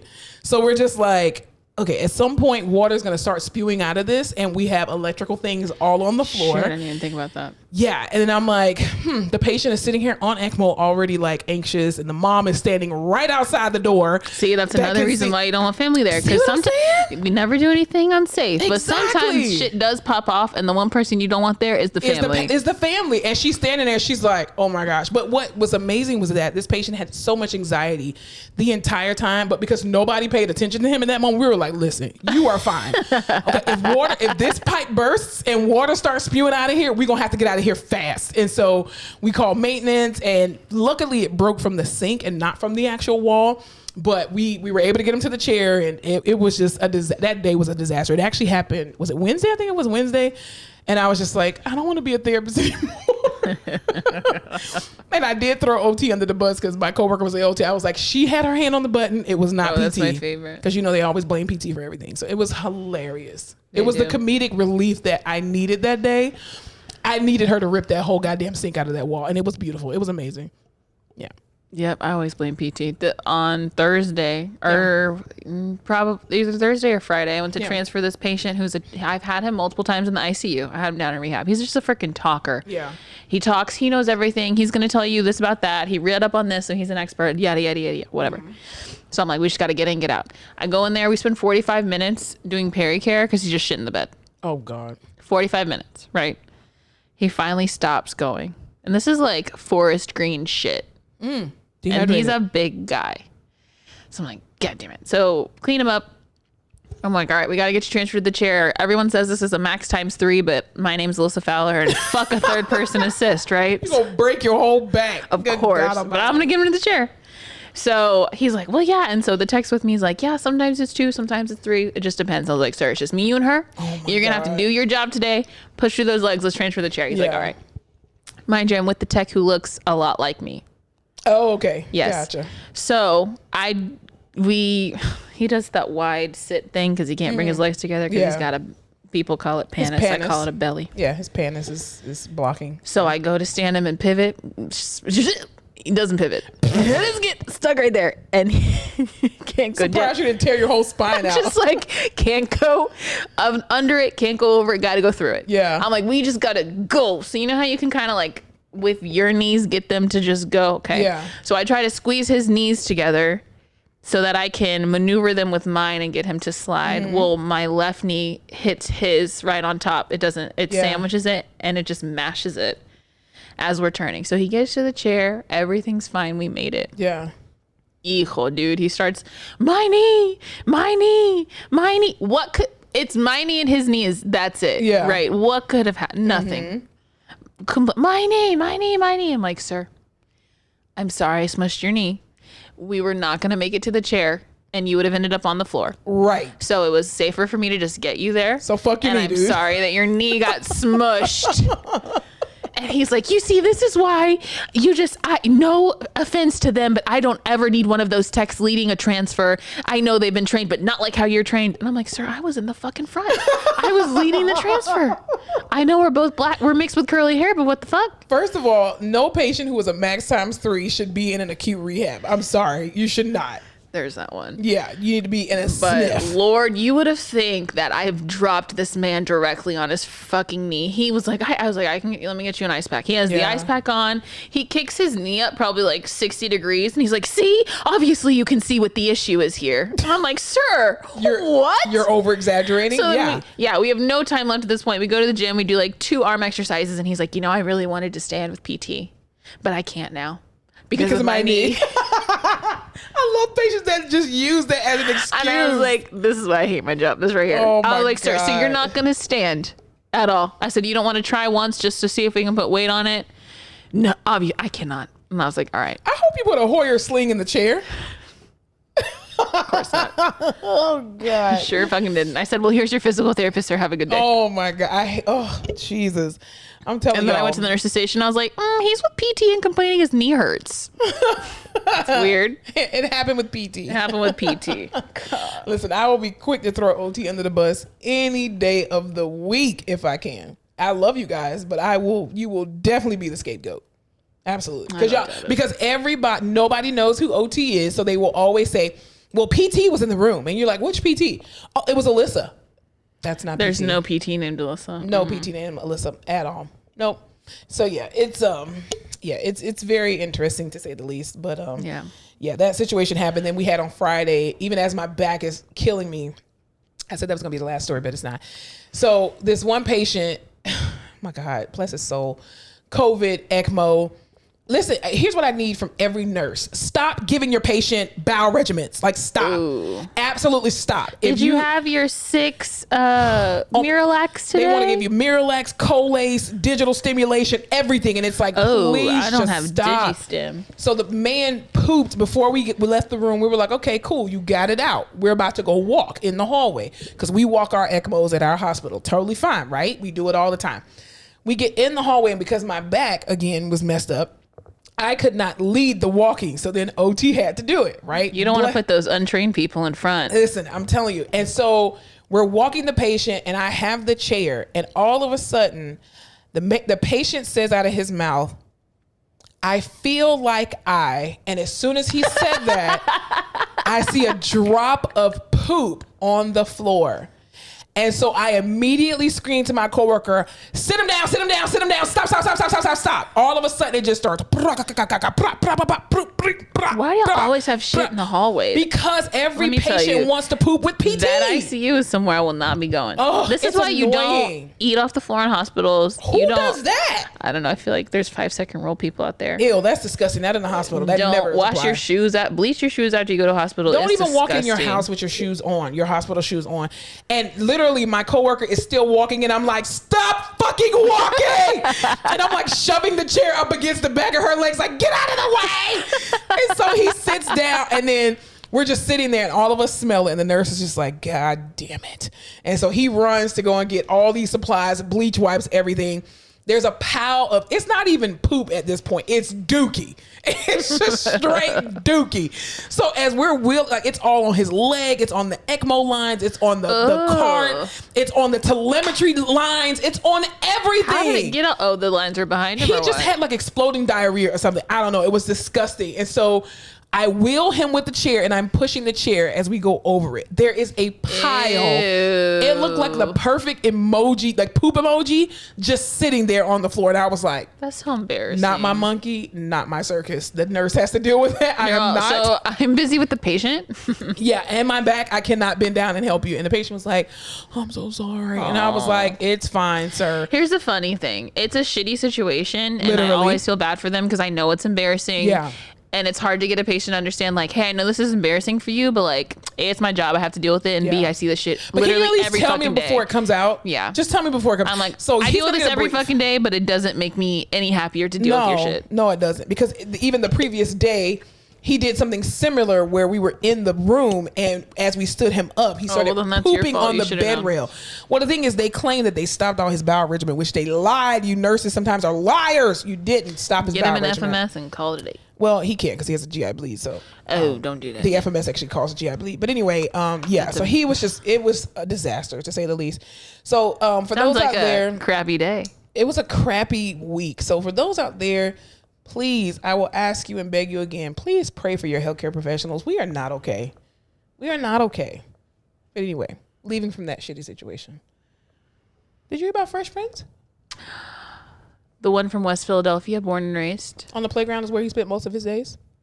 Chilling out, maxing, relaxing, all cool. Shooting some b-ball outside the school. With dark skin Aunt Viv. I did hear there's a reunion. Yes. It's the 30th anniversary of the premiere episode of Fresh Prince. But are they, okay, I've been watching it on HBO Max because they have it on HBO Max now. But are they actually doing a reunion or it's just they got together and are calling it a reunion? They just got together and are calling it a reunion. So they remade the set. Because last time they did not have dark skin Aunt Viv there, correct? And everyone was upset.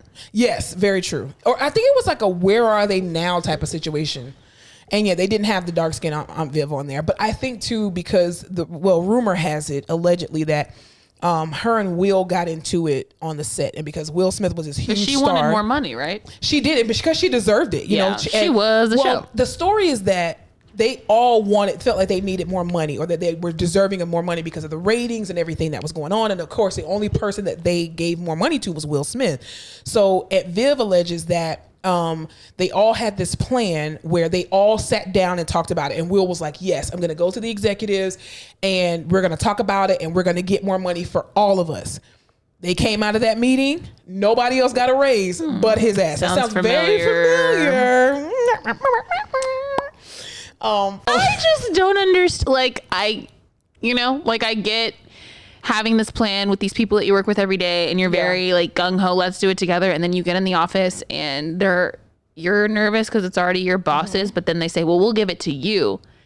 But then you have to walk out of that fucking meeting and tell everyone else, so, you know what I mean? I just think if my coworkers, if I'm cool with my, if I'm at a place where I'm like, fuck these coworkers, I'm gonna be like, give me all the dividends, okay?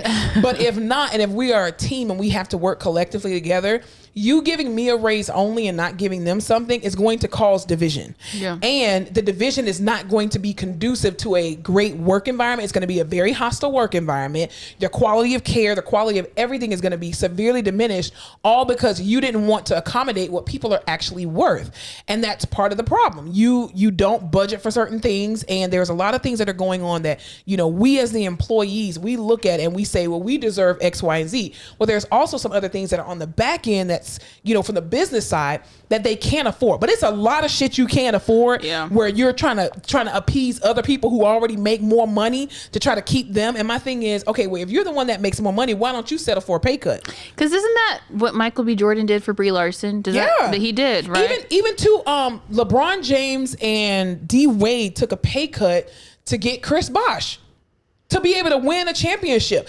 They already got freaking millions. You can already pay your bills. You taking $1 or $2 less so somebody else can get $1 more. I mean, you would think like, hey, we're making this show and everyone makes it special and you're part of that and we have a good thing going and I can, you know what I mean? I don't know. Because the thing is, the dark skin, I don't want to keep calling her the dark skin. Yeah, what's her name? Janet. The original Aunt Viv. Janet something. Anyway, she was an amazing aunt and I felt like she brought in a lot of great energy, even just, you know, how versed she was in her career, her education, you know, what she brought to the table. First of all, her timing was just that scene where she went to try to work out and she did the and she showed up them two little young girls. I was like, you better get it, Aunt Viv. Light skinned Aunt Viv could never. She ain't got no rhythm to do all that. Now she cool too, but she wasn't good enough. But don't give us the cool, spicy, funky, sassy one first. Well, here's my thing too. Why is it that when you replace somebody on a show, you have to replace them with somebody more light skinned? Because they even did that with My Wife and Kids. You remember My Wife and Kids? The first Claire was darker skinned and then they replaced her with the light skinned Claire. Not appropriate. Just saying. Now the light skinned Claire was more funny than dark skinned Claire, but I'm just saying. You just have to be a little, you know. Yeah, it was definitely interesting, but yeah. So I'm excited for it. You know, it's sad that James Avery is not on there because he passed away a few years ago. First things first, rest in peace, Uncle Phil. Uncle Phil, yeah, real. He made that show. He was amazing, but it's good to see all of them get together. So I'm interested to see what Janet has to say. Tatiana Ali. She still looks the same. I mean, come on. She's like Pharrell. They just don't age. She's gorgeous, dude. She is. Where is Nikki? Was he on there? Nikki? Oh, I didn't see him in the preview. No. He was a fave. Isn't he like supposed to be like a thug now or something? Is he? I'm here for that. I don't know. It's interesting. But yeah, hopefully he comes back. Well, maybe because he was a kid, he probably don't remember. It's kind of like having Rudy. Well, Rudy was older. No, they always have the Olsen twins on shit and the Sprouse twins. Yeah, and then even too with Olivia, she was too young, but she... What about Rudy? Well, Rudy actually grew up and was in high school by the time the show finished, so I think she. I did like Olivia though too. Olivia was cool, not Raven-Symoné. But Olivia, they are not the same. Going on, they're not the same. They are not the same. Yeah, that's all I got. I want you to have a good week. Let the light and love into your life. Yes. Let's take some time this week to center ourselves and remember why we got into this fucking shit show in the first place, you know? Everybody be safe out there. The Civil War is still happening. Wear a mask. Take your vitamin D and vitamin C and melatonin. Dr. Fauci said so. And take a shot of moonshine. Hell yeah. Cleans out your system. Absolutely. Moonshine sounds good. Let's do that. Next episode. Wait, you said what sounds good? Moonshine. I thought you said something else that I won't We'll say. have a moon-themed episode. We'll have moon pies, moonshine. Ooh, moon pies. Yeah. I love moon pies. You know I like them old school. We'll put them in the microwave and let them get big. Pies. You like pie. I got like it. Pie, yeah. But not pumpkin. Only sweet potato. Are you team pumpkin or sweet potato pie? Let us know in the comments. Pumpkin. Are you pumpkin? Yeah. It's because you're white. Yeah. Yeah. I'm sweet potato. But I like pumpkin spice, but I'm sweet potato. Yeah, you are a sweet potato. I'll tell you that. I literally have to cut up sweet potatoes for my... Team washcloth, team loofah. Oh, please, before we go.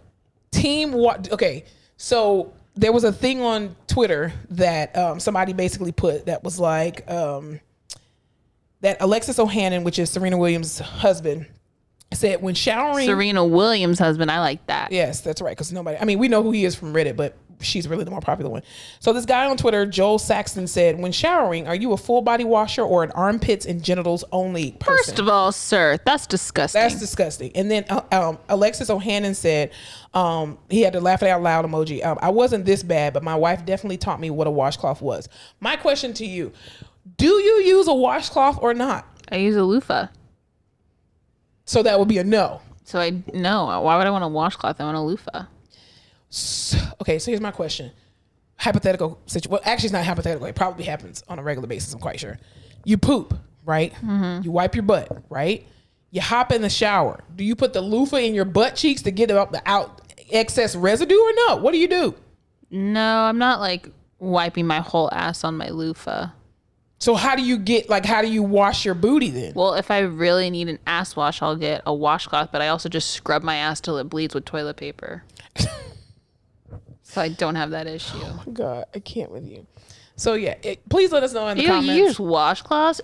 Oh, I hate wet towels. Oh, gross. It's not a wet towel. It's a small 4x4. I know, but I just like don't like the feeling of wet. Like, ugh, gross. I have a sponge and a loofah in my shower. And loofahs carry so much bacteria. So here's the thing. I'm very OCD. I do not use the same washcloth twice. So here's what I will say about that. I do not throw away my washcloths, right? So I will reuse them as far as washing them, but they are one wash and in the hamper only. So if I take 2 baths a day, guess what? I'm using 2 different washcloths. I don't use a washcloth to wipe my face or to wash my face. Like my mom, I know she has she only uses a white washcloth for her face. She uses a regular colored washcloth for her body. I used to do that when I use washcloths on my face, but I don't use washcloths on my face. I use a little what's a little silicone like a Clarisonic or something? Yeah, I use that to wash my face with. But yeah, I wash with washcloths, and I cannot with the soap in your hand. No, that doesn't do it either. Gross. I need like an exfoliation scrub. So I use like a scrub and a loofah, and I have a sponge. But wet towel material grosses me out. I hate wet washcloths. I cannot use a loofah. Even when we went to Paris last year, it was so funny because we just thought, okay, so I always travel with my own washcloth towel and bed sheets, right? Because I'm just OCD. You have fucking issues. That's I know. Why. It's okay. It's totally okay. Who hurt you? What happened? Did you get bed bugs one time? No, I didn't. When you grow up with sisters, everything, you just need your own. And so my mom and my 2 sisters, they were like, oh, we're not going to bring any washcloths because surely the hotel is going to have washcloths. Well, this is Paris. Paris, I guess, don't use washcloths. So we were like, hey, can we get some washcloths for the thing? They brought us hand towels, right? So I was like, sucks for y'all. I got like 14 washcloths in here. I'm not sharing because I can't share my washcloths. So we literally had to go to like a grocery store and find loofahs for them. And I was just like, why don't y'all just take one hand cloth or whatever and just cut it up into 4 different like washcloths. So I think that's what they ended up doing. Who knows? Anyway, but yeah, I have to use a washcloth. No, Absolutely. I'm a loofah bitch. I need a scrub. Really? I need a scrub. Like I need my skin to hurt because it's been scrubbed of all the shit that's on it. Ma'am, you need to stop doing that. You're going to get like an infection or something. That's weird. I just like don't like... I don't like, no. I need to shed the skin of the day. Yeah, but then it's all stuck in your loofah. Loofahs are the most bacteria harboring things ever. So yeah, I'm sure, but my brain doesn't work like that. As long as it's off my body, I don't care. I get a new loofah every month and it's fine. Yeah. See, I do a new washcloth, and if I drop my washcloth on the floor, I don't even care if it's at my house, automatically in the hamper. Yeah. Even if it falls in the shower, I have to get out of the shower and get a new one. To each his own, Yeah.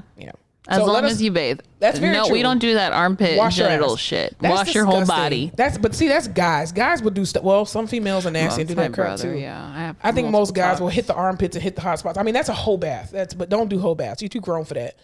I'm too grown and too big for a whole bath. That's not what Jesus called me to do. No. So if you let us know in the comments if you're team pumpkin pie or sweet potato pie, team washcloth, or team loofah. Yeah, we'll judge you on the next episode. Yeah, very true. All right, y'all. Well, thank you so much for joining us for another episode of The Face Off. Please don't forget to comment, like, share. Please leave us a review. Only good reviews, because then we're not going to like you if you leave us a bad 4 or 5 stars. We're not playing. Only 5. Thanks. Thank you so much for tuning in to another episode of The Face Off with Fleming and Fowler. Don't forget to follow us on all of our social media platforms, including Instagram, Facebook, Twitter, and YouTube at The Face Off Pod. Be sure to tune in to The Face Off with Fleming and Fowler every Tuesday when new episodes are released.